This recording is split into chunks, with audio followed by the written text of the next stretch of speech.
बघा, वर्धापन दिनानिमित्त मी सर्व शिवसैनिकांना, महाराष्ट्राच्या जनतेला मनापासून शुभेच्छा देतो. वंदनीय बाळासाहेब आणि दिघेसाहेबांचे विचार हे प्रत्येक कडवट शिवसैनिक पुढे घेऊन चाललेले आहे. सन्माननीय उद्धवसाहेबांचे विचार ऐकण्यासाठी आणि पुढची दिशा काय असेल याकरता प्रत्येक शिवसैनिक आज षण्मुखानंद हॉलला येणार आहेत. मला असं वाटतं की खऱ्या अर्थाने जर का महाराष्ट्राला योग्य दिशा हवी असेल आणि हे जे घाणेरडं राजकारण आज या महाराष्ट्राच्या संस्कृतीला जे पटण्यासारखं नाही आहे, जिकडे लोकांच्या भावनांची कदर राहिलेली नाही, तिकडे खऱ्या अर्थाने लोकांनी काय करावं आणि शिवसैनिकांनी काय करावं याच्यासाठी आज सगळे शिवसैनिक वंदनीय सन्माननीय उद्धवसाहेबांचे विचार ऐकण्याकरता जाणार आहेत.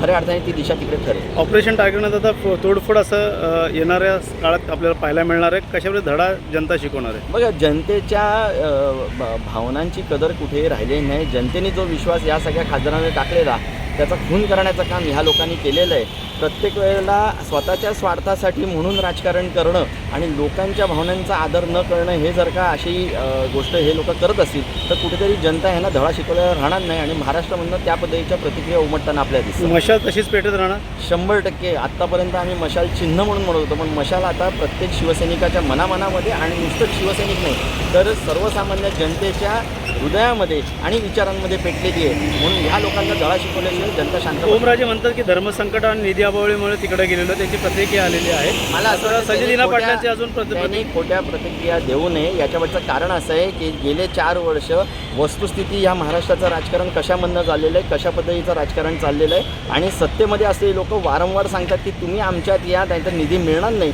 हे वेळोवेळी सांगितल्यानंतरसुद्धाही तुम्ही त्यांच्या विरोधात निवडणूक लढल्या आणि लोकांनी हे सगळं समजून असताना तुम्हाला जिंकवून दिलं. म्हणून लोकांच्या भावनांचा आदर करणं हे पहिलं कर्तव्य होतं. ते न करता जर का तुम्ही आज कारण देत असाल याचा अर्थ तुमच्यापैकी प्रत्येक जण स्वार्थाचं राजकारण